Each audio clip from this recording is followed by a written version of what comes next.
Okay, so I'm going to do a repair video on this Pioneer Kuro 428XD. This is a 42-inch plasma, which is from the Pioneer Kuro line, which is basically a plasma TV that Pioneer made. They stopped producing them in 2010, I believe. But they were a very good, solid, reliable TV, and the image quality on them is I don't know, it just seems different from most other TVs. It just seems to have a really nice, warm image quality to it, and it's very crisp, and the colours are very nice, and they have a pretty good black level for what they are compared to most like LED TVs that you see these days. They just have a really bad black level, which leads to a poor contrast ratio and just gives you a poor image quality overall, especially if you're trying to watch like a film or something that has like dark scenes. LED TVs just look horrendous. I've never seen one that I've really liked. So, but these are still pretty good TVs. Pretty old now, but still working pretty reliably. So this one was actually mine. I've had it for about 10 years and it's become faulty over the last few weeks. And the issue with it is that you can turn it on and it'll work for about an hour or two, and then it will go off, flashing the standby LED 8 times in the blue LED, because these TVs actually give out an error code based on what the microcontroller can't communicate with. So they'll actually give an error code out. So say if the power supply doesn't come up properly, it'll give you like a 2-blink red error code for a power fault, and communication faults on these are a blue error code. So they're normally related to the motherboard. I've fixed a couple of Pioneer TVs. I fixed a 507XD, which had a blue blink error code, and it was something on the motherboard. I couldn't find out what it was. It wasn't any voltage regulators. I think it was a BGA solder issue with the CPU maybe, but I couldn't get to the bottom of it, and I ended up buying a motherboard for it for 100 quid, and replacing that fixed the issue. And I had a 427XD, which had a 3 blue blink, I believe, and it was the control board that was faulty, and I couldn't find out what was wrong on it either again. There was no shorted parts. Everything that I could pretty much find data sheets for tested fine right until the shutdown, so I just sort of give up on it. I wasn't spending any time sitting there with an oscilloscope trying to test stuff. And I've also fixed a PDP-428XD, which had a bad power supply. The main transistors had popped. So, yeah, I've done a couple of Pioneer TVs, but they never normally fail. And my personal TV, which is a Pioneer PDP-5090, there is a common fault on that which causes the 8 blue blink error code, and it's down to one of the 3.3 to 1.8 voltage regulators, which look exactly like this. I'm not sure on the part number on those ones in the 9 series Pioneer TVs, but I could research it, but I can't be bothered. But with this one, as I was told that it only fails when it gets warm, I thought, right, let's try and replicate the conditions. So heat gun and freeze spray. So that's how I sort of diagnosed what's wrong with this TV. I'm yet to replace the part, and I'm yet to see if it works, but I'm going to try to show you here what's faulty. It's actually this regulator down here. So with intermittent faults, they can actually be pretty hard to find, but what I've found through repairing quite a few things over the years is that intermittent faults normally can be replicated by heat or cold, if that makes sense, or being cooled, whatever. But you can replicate certain fault conditions and certain environment conditions when stuff goes intermittent. So, I mean, if it's like a cabling fault, obviously you can probably play around with the cables and get it to go wrong. But if it's something like an IC that's faulty, a lot of the time you'll find that they are affected by temperature. And ICs, from what I've found like this, normally work when they are cold. But when they get hot, they break down internally and fail. So I'm going to show you what I've done to diagnose this TV, and hopefully replacing a certain part. Okay, so right now you can hear the TV is up and working. If I press a button, you can hear the buzzing change, which is the noise of all these transistors and that on this board, or the MOSFETs driving the plasma panel. Uses quite a bit of power.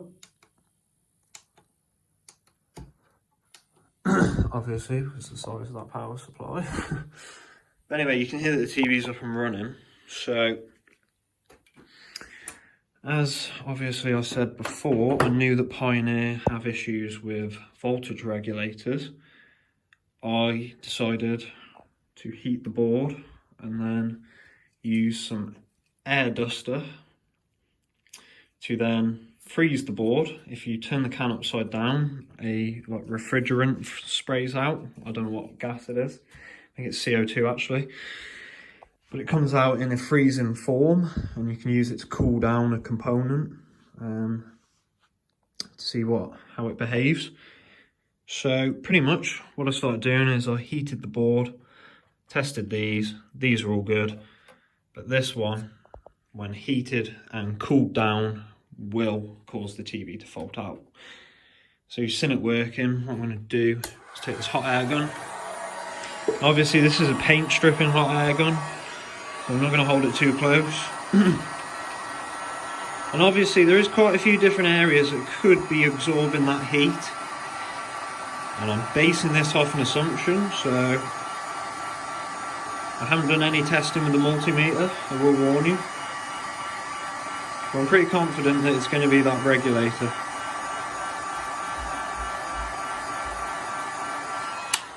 So I think that should actually be enough. Yeah, that should be plenty. So this hopefully now will go into an 8 blue blink error code. It's going to, because it just powered on then, it should have went to standby. Yeah, there you go, 8 blue blink. So that's in a fault mode now. Turn the TV off. Take our can of air duster. And we're going to focus on this guy right here. Obviously try not to get too, can't really see, sorry. Try not to get too much of the liquid on the board. And try to dry it up if you can. I'm going to clean it with IPA afterwards. As you can see now, that is pretty much frozen. Should hopefully be below room temperature. So we're going to plug it in again. Turn it on. So notice that's now in standby, so that's going to work. Yeah. Image is up and running again, so you can hear the sustain board. If I actually press buttons,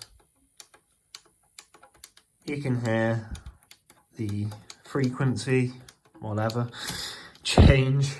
So if I was to lift this up now, you'd see a working image, and obviously it's working because it's not in a fault mode. So that's my repair diagnosis of this Pioneer PDP-428XD. Pretty simple. It could have been a complex issue where you could sit there for hours going, oh, let's test this, let's test that. Oh, there's no schematics, oh, this and that. But sometimes you can narrow stuff down with just simple information, you know. It's nice to have information, you know, from customers when they give you a device. Oh, it works until it gets hot, or it only works when it's hot, or whatever. So can't we narrow down stuff a lot easier?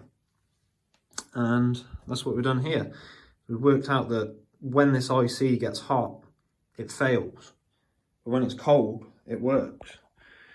So I'm going to show you the replacement actually. I've got it right here.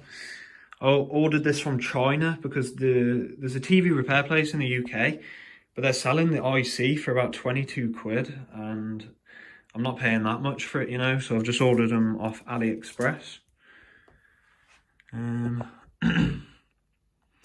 It's a 846-500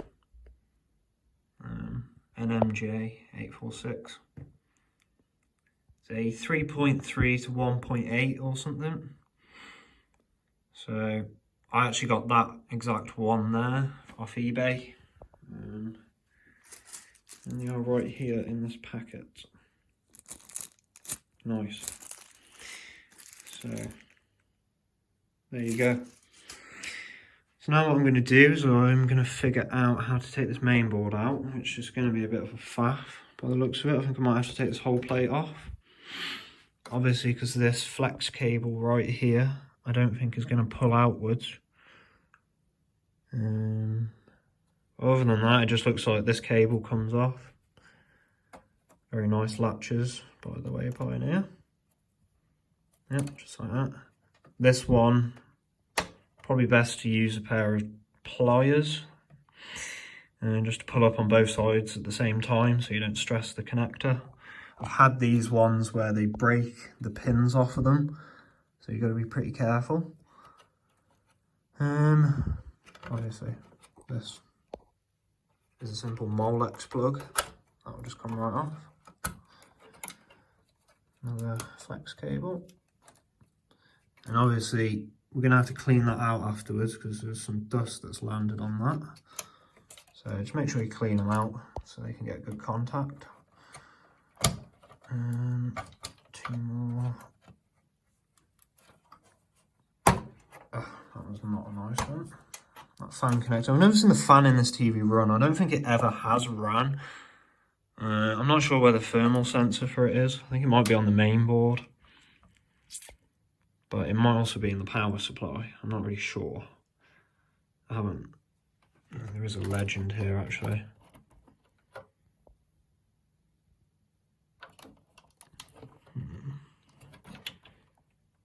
No, I don't know. I think it might be controlled by the main board maybe. So, well, I've never actually seen it run.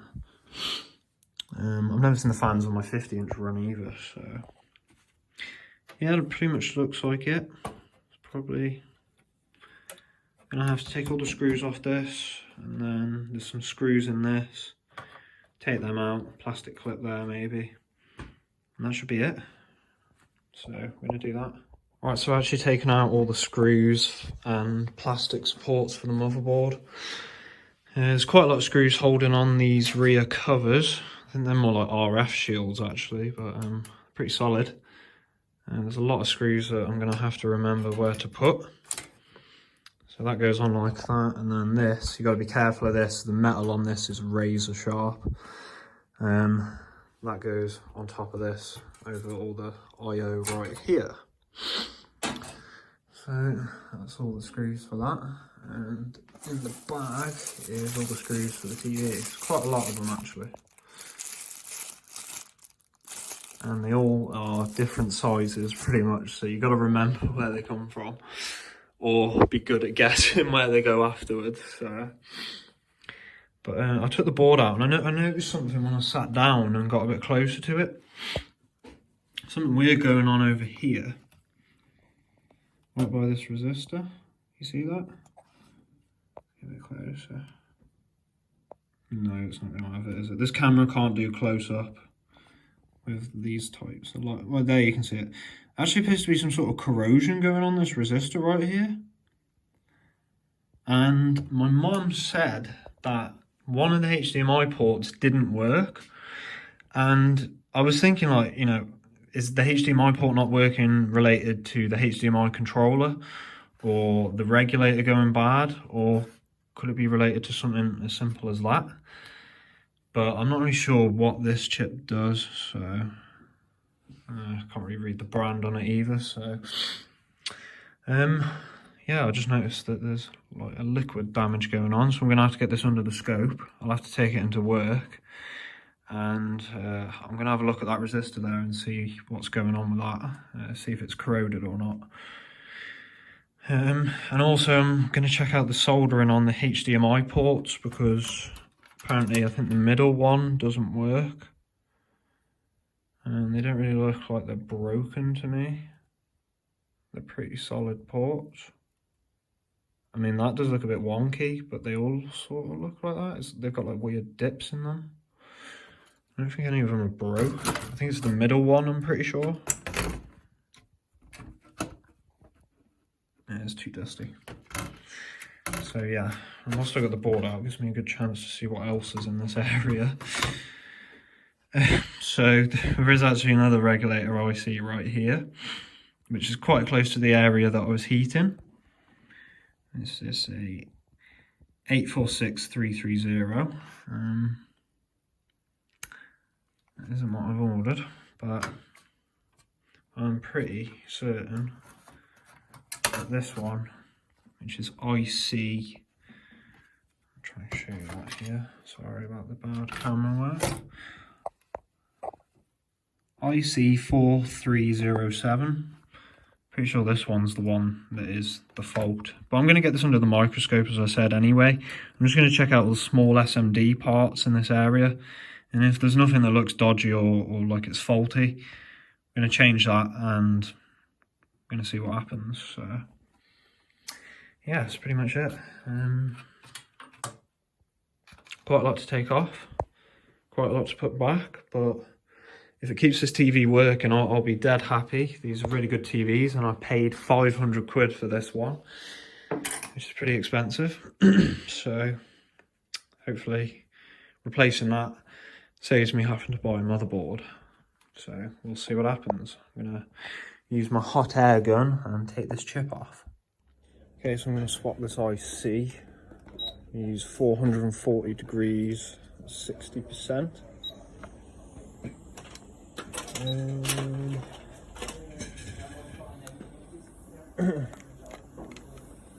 some flux. And we're gonna get the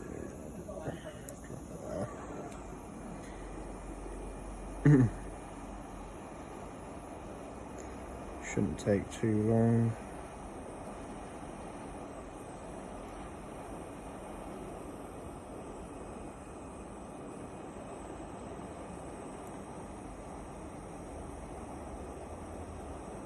Couple minutes.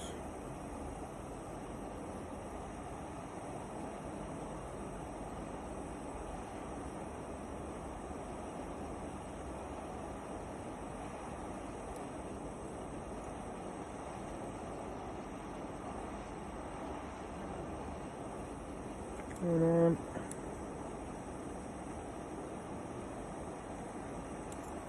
Ooh.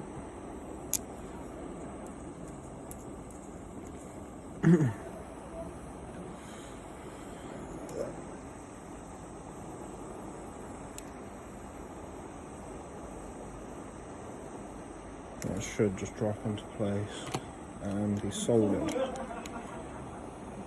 my flux.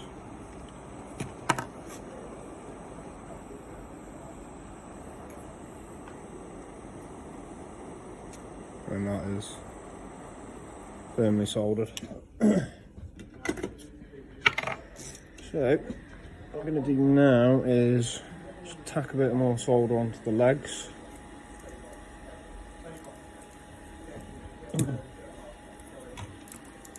And that should be good to go.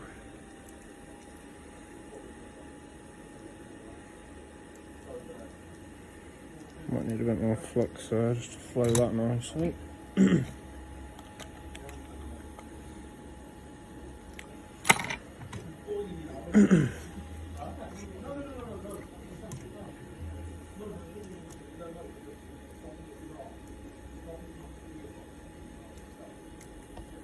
Let's see if we can get a bit more on this tab here. Might be a bit hard.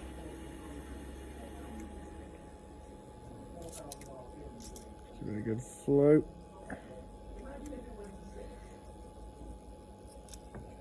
off, isn't it? So they're off. I'm just going to use 280 degree air just to heat the board up, just flow that back leg a bit better.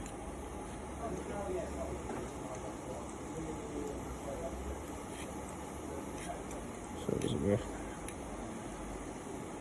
Yeah. There we go.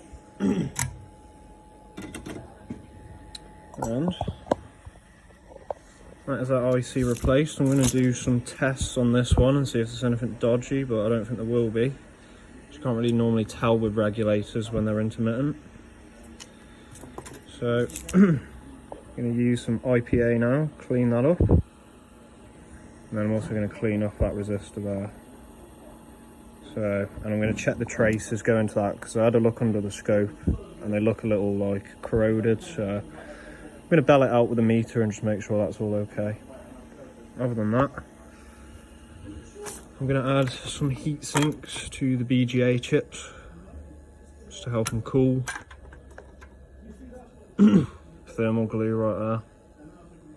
Glue them on to main IC, these ones, and a few of the others. So, and hopefully it should be fixed. So let's give it a test. Okay, so we've got the board back in the TV, and I've got the shield back on because it carries the main earth from the power connector to the chassis. So you want to make sure that's connected. It's pretty easy to get back in. There's 1, 2, 3, 4, 5, 6 screws, 2 little plastic clips, and there is the regulator. As you can see, got everything back on. I cleaned up that resistor too. The traces were okay. They was getting close to becoming damaged, but I flowed some new solder onto there and they're actually fine. So these heat sinks are now on solid as well. So yeah, we're gonna give it a test. First power up test, cold start.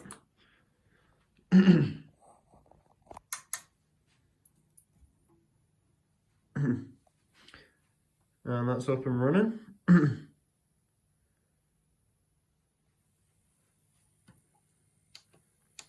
can hear that there's an image being written to the panel.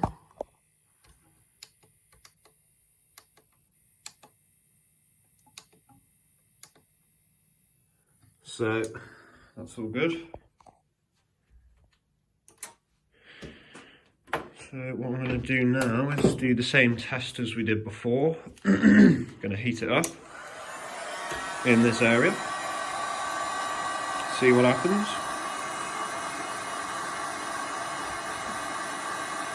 Pretty certain that that's going to fix it though.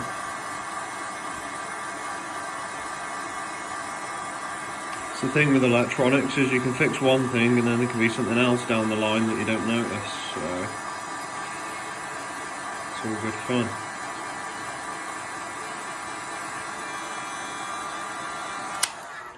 That should be enough. Yeah, that's plenty. Of course, forget the power cable.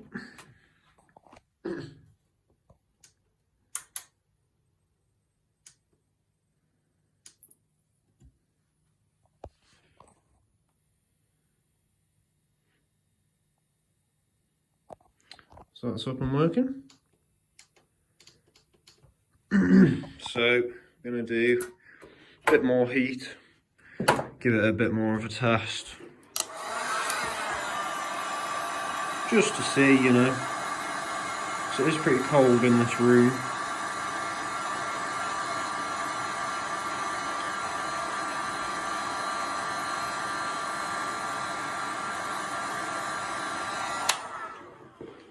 That should be plenty. Alright, so that is now hot to touch, so I don't think that can get any hotter.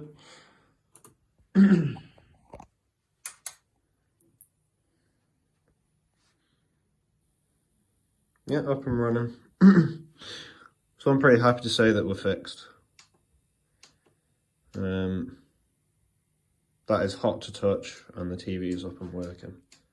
And before it didn't really take that much heat really to get it to fail, so looks like we're all fixed. Pretty confident in that.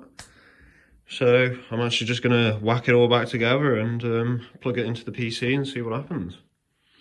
Check all the HDMIs. The HDMIs are actually all soldered fine. They're actually the best soldered HDMI ports I think I've ever seen on any manufacturer PCB. So they all seem to be running out of solder when they're soldering HDMI ports on, and there's barely any solder on the ports.